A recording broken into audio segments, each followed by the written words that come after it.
Niko Kovac is a beautiful looking manager, but under his Bayern Munich team, the play was not beautiful looking. It was quite misguiding, it was misjudged, and it just didn't turn out very well for Niko Kovac.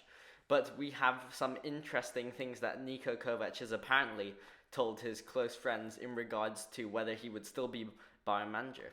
So the news is that Niko Kovac has told friends in his close entourage that under the current circumstances of Bayern, meaning the big investments like Sadio Mane, coaches and his coaches being able to decide his own coaching team and getting his own transfer wishes. He, of course, famously, or infamously, should I say, wanted players like Ante Rebic and Kevin Vogt.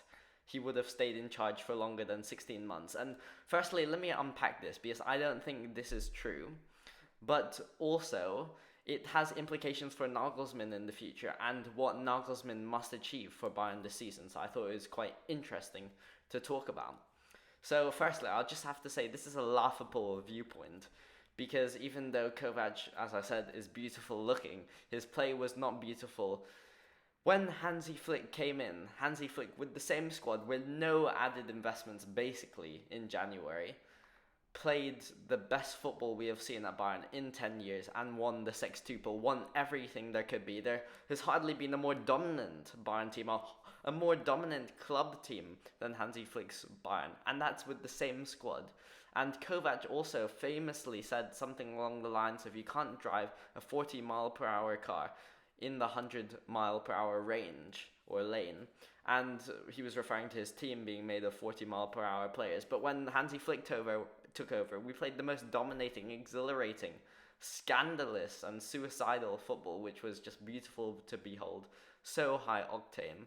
And it just shows why this statement is laughable. If he was a good coach, he would have stayed for 16 months. Yes, maybe if he got his transfer targets, yes, maybe if he had the right coaching staff, he would have stayed longer. But if he couldn't progress in the Champions League, if he was in trouble in the league with a squad which turned out to be one of the best squads of European football in the 21st century, as Bayern won the Champions League, it's just not good enough. The next season, the squad was even worse, and Hansi Flick's team were still the best team probably in the world, even though they got beaten by PSG undeservedly. So it's just laughable, to be honest. But I also have to say, Sport Bild could be lying. They're known for lying through the teeth of their teeth at some points, and they make lots of stuff up, Sport Bild. So I wouldn't believe this fully, but if it is true, that's my thoughts on it.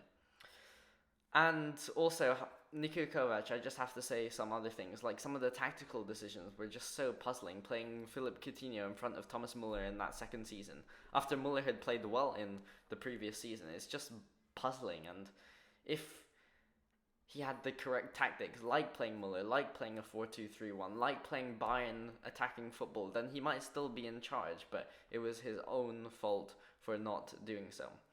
And now going on to the statement about the big investments. Yes, Nags has got big investments. Yes, Nagelsmann has his coaching staff, Top Muller, for example. And yes, Nagelsmann has his transfer wishes fulfilled. So it shows that Bayern have really backed the manager. They were disappointed to the defeat at Villarreal, and they are backing him to really go further. And therefore, I think the expectation is a Champions League semi-final. The expectation is to win the DFB Pokal. The expectation is to comfortably win the Bundesliga. Nagelsmann right now may actually be under pressure, because with this new investment, Bayern have spent, I think, the most in the whole world. Yes, we saw Lewandowski, but in terms of the transfer fees played, we've spent the most in the whole world.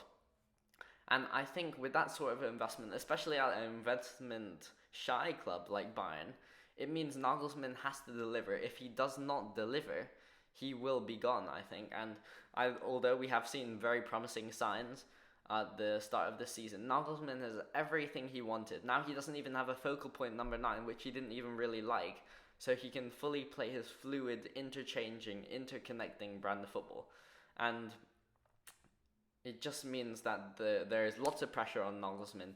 He has to deliver. I think the minimum is a Champions League semi-final. Bayern are always aiming for the final.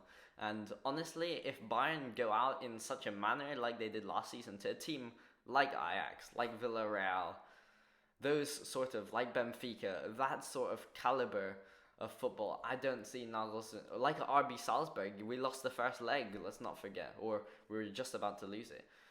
I don't think we'll see Nagelsmann here next season. Hopefully he can deliver. He has all the tools in his toolbox. Let's see if he is the correct repairman or the correct mechanic, so to speak, at Bayern. Let me know your thoughts on whether Nagelsmann will stay on Kovac's statement. Thank you very much. Please subscribe also, because I have player ratings videos after the match. I have lineup and formation videos before the match. Let me know what you enjoy in the content and I'll do more of that. Thank you very much. Goodbye.